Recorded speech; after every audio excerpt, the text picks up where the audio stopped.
Ladies and gentlemen, how you all doing? This is Con Ulrich. And I'm Angrew. Hello, hello, hello. And folks, we promised you on Tuesday to bring you some action from the Greenhorn Cup, and we will deliver here on the banks of Slutsk. Rang, who is fighting and with what? On the left-hand side in blue, we have Von Hovel playing as the 1st Romanian Armour Division with a Flatline income.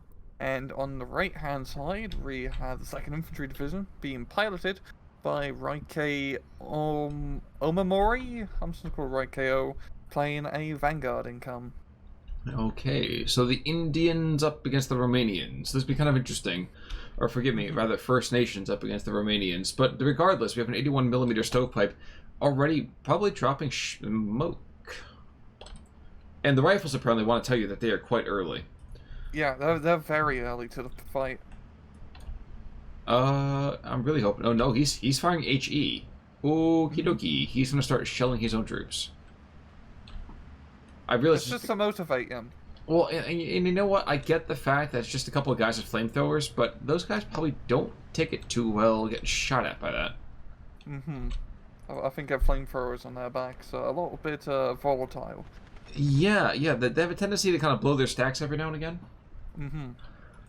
And down south we have the basics, and we have the Rangers. You know, I kind of forgot about the renaming that they did with the 2nd Indianhead. Yeah. It's a little silly, but somehow rear echelon troops didn't make the cut. But tell you what did, a P-47 with a bomb, that's going to do quite a bit of work. That was a pretty good hit, yeah. The basics are, they're holding, but, you know, disheartened status is not going to help them too much. And the Romanian infantry aren't super great, but they're above average. I'd say they're slightly better than the German counterparts for the most part. Oh, yeah. I mean, again, you know, a lot of people kind of deride the Romanian editions of SD2, but at the same time, they can acquit themselves decently well. Yeah, I think they were, like him and Hungary were two of the major contributors to the Axis forces on the Eastern Front. Yes, they were. Yeah. Unfortunately, when they were given better equipment, they could do a lot better than these armored cars are doing right now, because Shermans. But I suppose that's to be expected. Yeah. We got, quite a lot of air power going on early on here. We got a 109 trying to chase down a P-47. P-47 is probably a little bit too fast. And also has a pretty scary armament if they go head-to-head, which seems to be the case. Almost deservedly so, which I'm not entirely sure why you would go in a... Yeah, you do not go head-to-head with something of 850 caliber machine guns. You think they would have learned that over Britain? But the Vanguard motos, I keep calling Moris. I keep thinking of, like, you know, signs of death over here. They'll keep the Rangers at, you know, arm's length for half a second, unless of course they get strafed by the P-47. Yeah. I really do like that strafing, because the P-47 has a lot of ammunition and a lot of machine guns, so he has all the time in the road to strafe. Certainly seems to. He certainly seems to. With the Rangers kind of coming in hot and heavy here, doing... Long-term prognosis is not going to be good. Let's put it that way. Jeez, that thing is insane. Crap. Holy crap! That is nuts for just, like, I mean, it kind of makes sense with the 50 cows, but... But at the same time, it's just like, please nerf. It reminds me back when the game, like, originally released, and, like, the P-51s were just killing everything out of spawn at the start of the match, because it would, like, strafe down and, like, completely, you know, devastate, like, armored columns. Oh yeah, that was totally fun. Not. Yeah. No. I think it was, like, bugged because it was doing, like, too much splash damage. Yes. It's just, like, a bug in the code. Yes. I recall that completely, and they got abused to death. Yeah. Good thing I actually nerfed it fast. P-47 dropping in a bomb there here, but...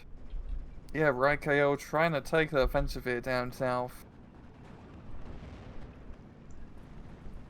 Not sure how well that's going to necessarily work. YKO, I think he'll win out early over here in terms of numbers, but I think the Romanians, I think they're going to give a much bead's stand. I think even Indianhead's ready to see as we go into B and C. Yeah, they're pretty fairly, like, well-rounded overall. I mean, I don't have any heavy armor, but against Indianhead, you don't really need it. They don't really have any crazy scary tanks, so One thing. I would give Indianhead a slight advantage, Joe. Oh no, one thing that's killing me right now is that to the north, I know we have younger players here, you know, in-game chronologically speaking. But to the north we have what kind of almost screams, push, push! Mm-hmm. But they're not going to do that, 'cause I think, like so many of us, is getting fixated down here to the south. Yeah. And it's also, like, always very scary to push giant open fields.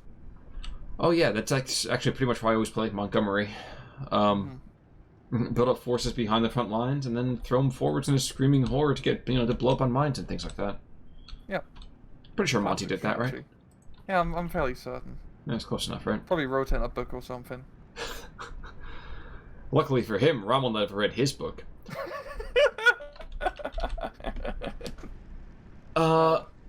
And shockingly enough, a P4 takes out a Sherman. When does this happen? That's not supposed to happen.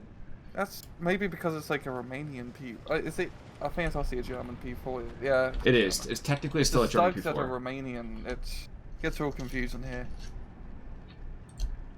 Well, the Sherman's kind of lucky. Oh no, he's engaged as P4 over here. Don't worry, this will be resumption. What the deuce is going on here? 2-star veterancy. Yeah, that's never helped him before. But now it has, and that was a pretty lucky engagement there for the P4 because the Sherman had to drop on him.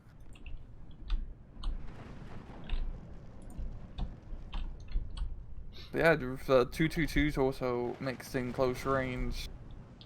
Von Hovel is keeping his seal to himself. He is, but he's also keeping it to the corpses of many of his scout cars. Yeah. Which is a shame, because those guys deserve a much better fate than this. Yeah, you don't get too many of those scout cars overall. So he's probably almost out of 222s. Or those AB Horches. It's just a 222. Yeah. Yeah. A 222 by any other name remains so delicate. Mm-hmm. But start coming in to try to deal with the Sherman. Don't worry, Zook. Nope, never mind. Yep. We may not have Rangers the same way that we used to, but the Marauders are still there. Oh yeah, I forgot, the Rifles leader also has a sniper rifle. It's oh, quite yes. Nice addition. What's it, 10 rounds? 15 rounds. Yeah, 10 rounds. 15. Oh, 15. My bad. That's fine. I was just like... I always pull up the unit cards. It's one of those things that... God help me, I know I get it wrong often enough. I just always want to make sure I have the numbers there. So at least the comments can always yell at me more accurately, you know? Now, we are seeing this mortar track, which is doing a lot of work over here. It's doing the Reich's work. Down keeping a lot of these early rifles from really being too frisky, which I kind of like. Yeah, I do love seeing, good use of mortars always, and mortar half-tracks always some of the best artillery you can bring out in-game. But 2nd Infantry also has really good mortars, as they don't have mortar half-tracks per se, but their regular mortars all have radios, which is a pretty uncommon characteristic. And goddamn, the P-47's starting to go down now, as we actually have some pretty scary anti-air with those 25mm Hotchkisses. Yes, indeed. And we have the, let's say, stable platforms as well as those technicals. Yeah, this is gonna be another dead P-47. Yeah. This is not an IL-2. You can't treat it like that. No. That's... He's lucky he got away. Yeah. Speed definitely helps out in an airplane. That's true, and I'm pretty sure if you actually get hit and leak fuel, that makes you go faster, because there's less weight. So. Exactly. That's actually kind of, but yes, exactly. And meanwhile, a 222 in the center gets a little bit more nasty. He's allowed to actually maybe even kill a WC-52. He's tickling it from long range. There we go. There we go. We've got an M10, yo, and he's ready to destroy. It's almost like that's his task. No, he's going for the Venato motos down to the south. Yeah, he's got a good eye on that hill, yeah. Yeah, once again, we've got 2 mortar half-tracks in such a confined position. This is going to get completely butchered by those mortar half-tracks. Yeah, that's one thing we don't quite appreciate all the time here on the southern side of this map, is that this map down to the south is a kill zone. Yeah. And it's a very, open field. and not for nothing, but keep this name in mind. Hug. So it's P4 down to the south. Remember, remind me to check out Hug, because I think he's got 3 or 4 kills pretty easily. Yeah, he's been doing pretty good. He deserves an Iron Cross or something. Or whatever the Romanian equivalent is. Maybe a hug? It's been a rough war, I just want a hug.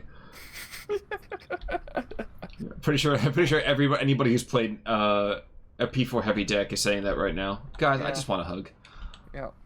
But outside of that, 75mm, the Romanian Pack 40 is being brought on in. I'm interested to see if the hug is going to be rejected by the M10 down to the south, though. Same. I have a feeling the veterancy's going to help out, on the tank. It just comes around if the M10 comes around the corner first. Because they have pretty similar guns. Well, M10 is slightly better, but... It's certainly true. I'm trying to see what else we really have here. Again, to the north, we've had a lot of troops that were just kind of hanging out. We did see there was a pioneering squad that unfortunately did not make it over to the flamethrowers, just to the east of the 50-yard line to the north inside those buildings. Got taken out, I think, by 57 mil. Makes sense. Yeah, I think it did.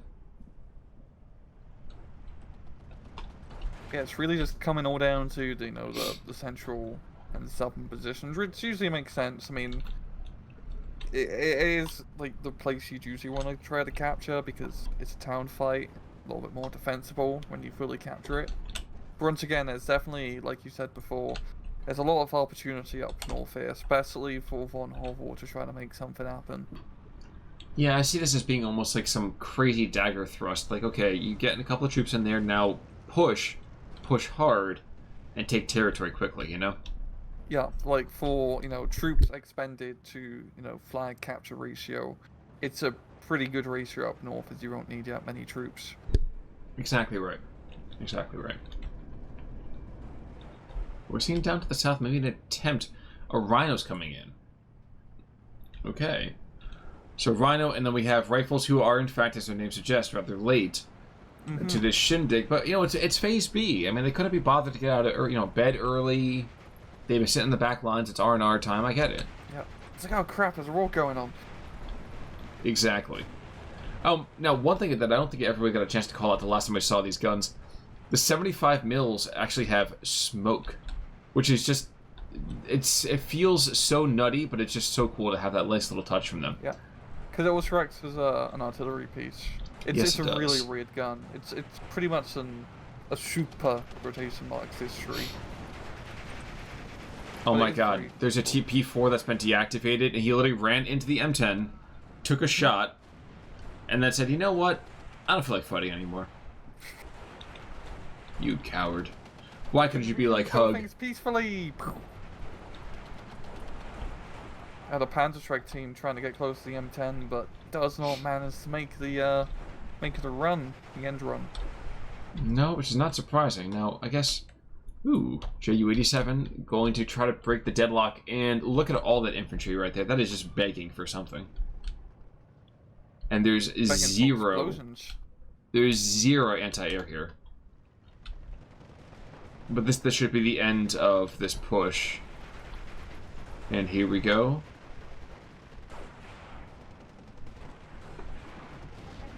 Whoa! Nuked his own troops. Pretty Nuked his own troops, but it was worth it. Yeah. It definitely does need some ammunition for some of his mortar half tanks, because one of them is out of ammo. He also desperately needs some infantry down south. He has 2 pioneers all the way behind his lines. I think he might have accidentally unloaded them. So that's kind of sucks for him. Certainly may. Yeah. Oh wow, yeah, right. they are way far back. That's gonna be a bit of a jog, yeah. You know what? It was time for the cardio test anyway. They have to re-qualify. Now, interestingly, we are almost 15 minutes in, and it has been continuing to be 12-12. But at long last to the north, we're actually seeing a push here. Anti-tank gun nearly goes down. IG-18 is certainly shellacking it. And, yep, YKO says, aha, I see what you're doing, and starts trying to throw some more reinforcements to the area. Luckily for him, Von Hovel's push is a little bit timid still. And frankly, if this were you, how would you do this? I think for me, I'd probably take the Hotchkiss and throw that guy across. Because you're not going to go and have your AT guns necessarily fire on him, so he might be able to get close enough to engage and see some of the enemy before he gets killed very quickly. But maybe that's just my thought. But yeah, if he can try to take out, where that flamethrower team is, throw a little bit more infantry into that barn side, and try to take the hill in the far northern position and use that as like a fire point, put like an anti-tank gun there, out in the open, but you do have the high ground, which would help out a little bit. I think that's really be the best way to make his push. I mean, he definitely has enough units to make something happen here. Just so. Yeah. Now, the thing that's kind of unfortunate for the second Indianhead is that I always forget how little in the way of infantry-based AT they have. Yeah, they don't really have much, because it really comes down to, like, your leader troops and like, some bazookas, some Marines and Marauders. That's really it. Which does suck. To be fair, you do make up for that by having a lot of very good infantry, because all your guys have semi-automatic rifles. And that's the only gun that really matters in ST2 infantry combat. Yep. Yep, it's just about semi-automatic rifles, guys, and assault rifles. It's how you win town fights. SMGs, flamethrowers, kind of cool, but it's all about those SVTs and G43s. Once again, show me your lyrical skills to just dropping bombs like you were a JU-88. M10 goes down in the center. We have that Romanian T4 in the area, engaging the M1919. And frankly, if he goes down, this early rifle should probably start taking some surrounding damage. But we'll see if that really kind of comes to fruition. Yep. This is going pretty good for YKO now in the town. It seems like Von Hovel, I don't think he's out of infantry, but he doesn't have any infantry currently on the front line, which doesn't help when there's a bunch of infantry charging you. Certainly seems to be the case, but I do like the fact that we're seeing armored cars being brought on in. It's a bit unorthodox, but I think armored cars is probably the right way to kind of keep this stuff at bay. Worst thing is that you still have that Rhino who's prowling around out there. Yeah. And unlike most of his comrades, he is a bit of a carnivore when push comes to shove. Yeah. And it was like armored cars are a pretty good counter against second infantry, because like you said, not a lot of infantry AT, so if you can avoid the scary Shermans, you can pretty much shut down entire infantry pushes with some good old 20mm cannon fire. You certainly can. And those Rhinos are becoming more and more endangered as this match has gone on. Yes, they do get the occasional kill for themselves, but at what cost? Rhinos are more in danger than the P4s, I can tell you that much. Yeah. Duke are coming in. He's bombing the wrong thing. I think he's just like doing a blind bombing run here. Yeah, I didn't like that house either. Terrible neighbors, always had very loud music. I'm pretty sure that's how they do redecorating in the Western Front and the Eastern Front. Mm-hmm. P-47 in the meantime says, oh no, this is how you kill something. And with the anti-air net vastly reduced, this is going to be almost a guaranteed kill. Yeah.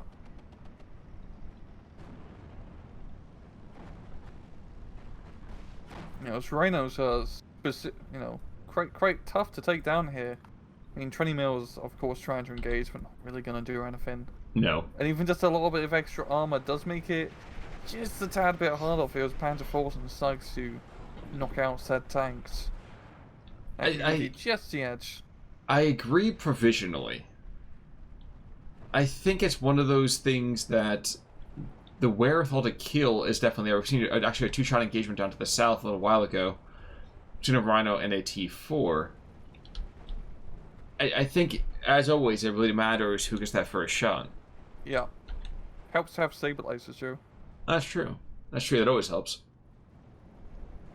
What the Panzer Grenadiers, so I mean, they do have Panzerfaust, which will definitely help out with an unsupported Rhino.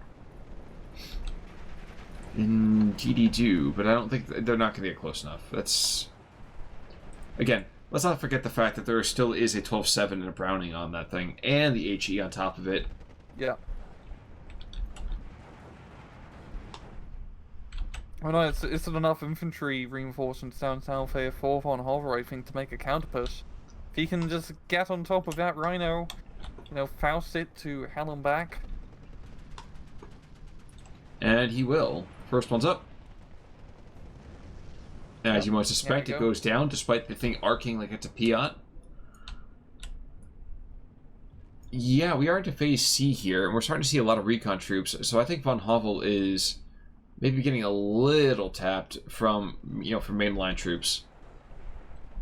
Yeah, that's what I'm probably thinking a little bit as well. Because that second infantry has pretty much like vast reserves of dudes just coming in constantly. And they're always very good dudes here.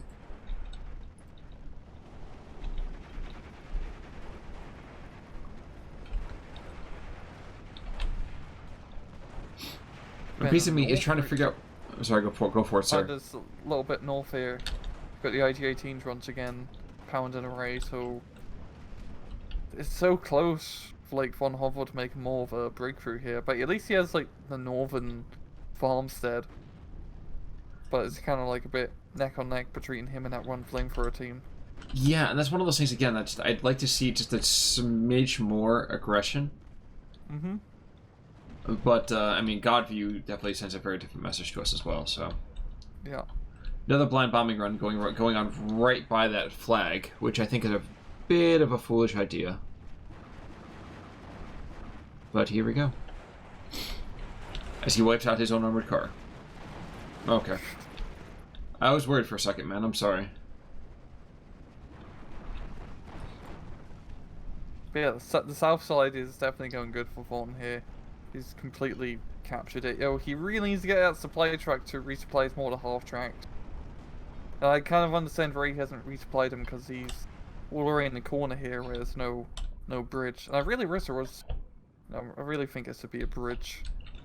Right, you know where the half tracks are? Oh, even a ford, yeah, something like that. Just something. Because it's so easy to just completely, like, shut down his hill if you completely capture it from the right-hand side. Yep, I can't help but agree with you on that, sir. Yeah. It's a slightly poor map design here of Slutsk, but, usually that doesn't happen all that often, because if you get pushed out hard, you've already lost the match. There's a piece of me that does kind of wonder if that is historically accurate or not. I think it's because with a lot of the maps, they just use aerial photography and try to match it run to run. That would make a lot more sense. The armored cars are dying, and there's only a couple of them left, but they have achieved their objective, which is to get that initial kind of push position here. And now they're engaging that 76 mil, which has just killed so many of them here, so this actually could be another dead armored car, as I was just about to say. Yeah.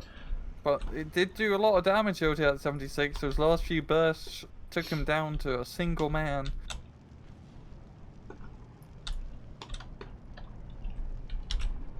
Also, probably the most important bombing run in the world. P-47 comes in to... He doesn't get the bombs off, okay? He was going to actually bomb the IG-18. Had he been able to kill that, that could have been an end to von Hovel's delicate exploration to the north. Yeah, those Hotchkiss anti-aircraft guns are really quite fantastic. Another P-47 as well, coming in with anti-tank rockets.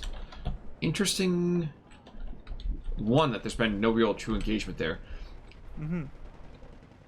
Two, actually, here we go. We see a lone armored car to the north, and that Zippo is going to light up pretty quick. Here it comes. Watch the front lines just completely buckle from this one.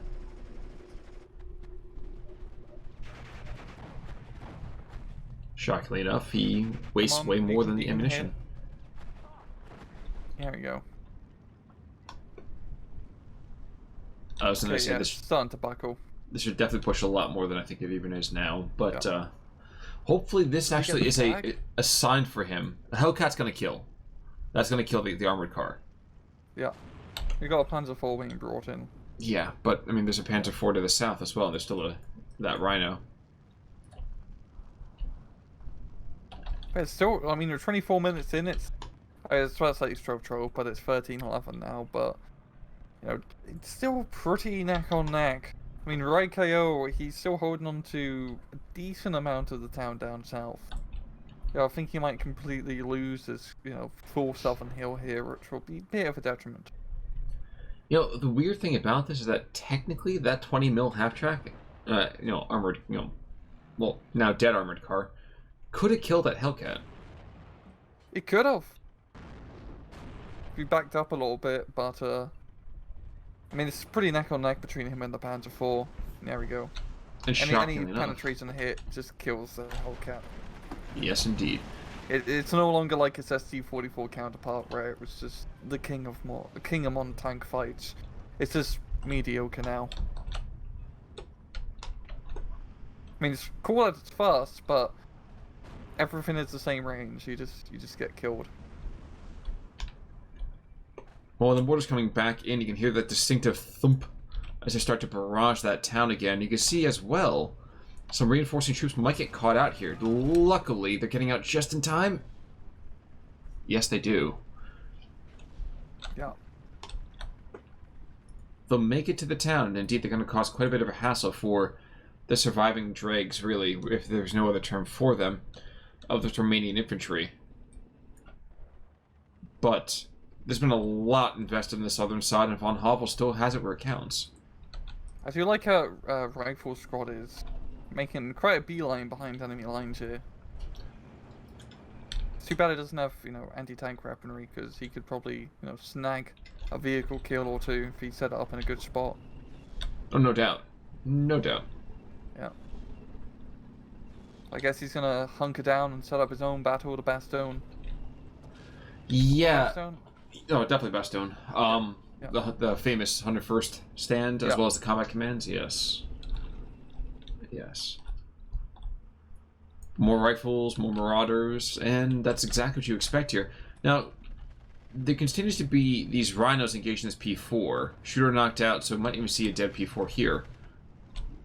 But I'm looking forward to seeing... Ooh, what's this?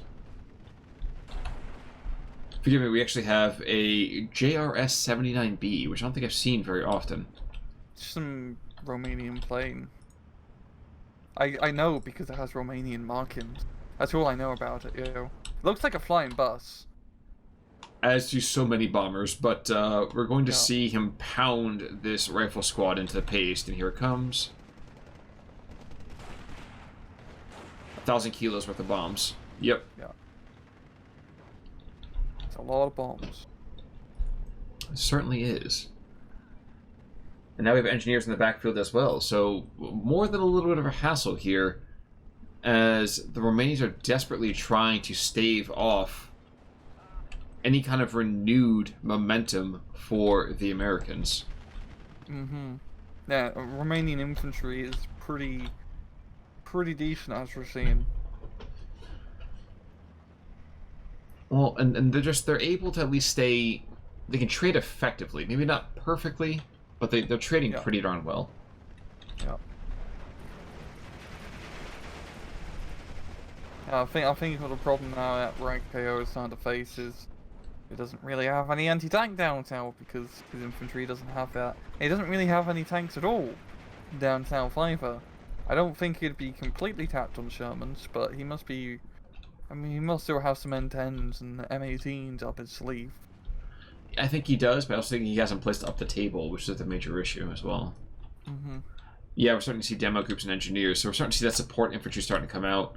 Yeah, he's starting to run low of mainline troops, which I didn't think was going to be possible with the rifles here.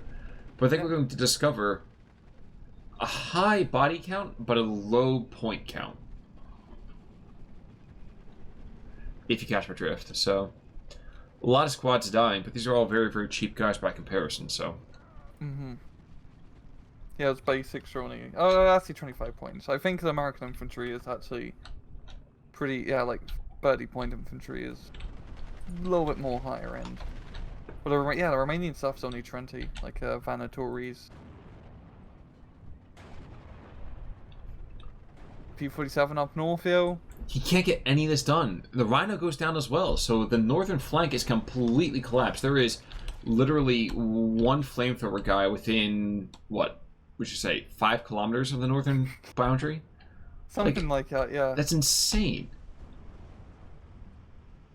It's insane that the Pioneer hasn't pushed up. Like, both these guys are You know, Yeah, just on the there's. other end of his barn. They're probably shouting insults at each other, but they can't understand each other. It's like left. Maybe wondering why, Americans are on the Eastern Front.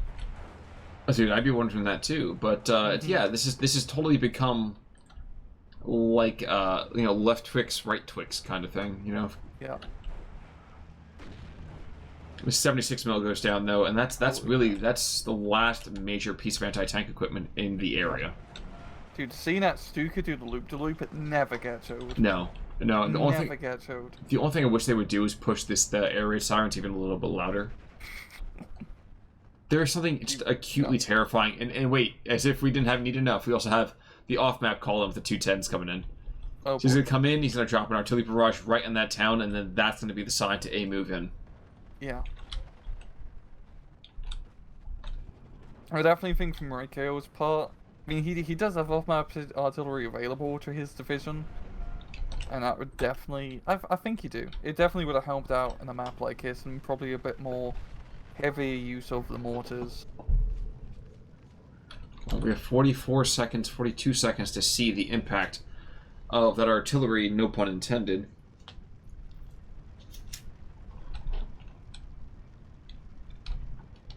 And I think the last real bits, the last little bits of rifles being brought into the center. In an attempt to keep things kind of stable, more or less. But I dare say we are seeing the last gasp of one particular Greenhorn as the other one kind of gets ready to choke him out. Yeah, YKO is... It definitely seems like he's gonna tap. I mean, we still have Panzer IVs being brought in from von Hovel. It's got a bunch of infantry, and those pioneers, they just decide to sit out the war. Well, rave by any trucks that come by. I think they saw they weren't needed, though. Yeah. Like, hey, we can have a break. And that initial artillery hits, we're already seeing the northern guys kind of folding a little bit here. And we're seeing some rather nice movement from troops even further north, so the Venatori motos kind of moving on forward. Okay, we know they're dead. Let's kind of push in, boys.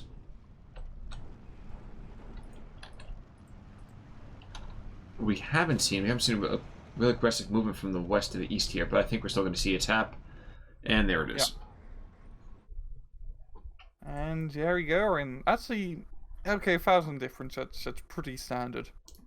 Yes, it is. And we're seeing like a Sherman, like Salisbury, for example, 3 kills for 3 infantry kills.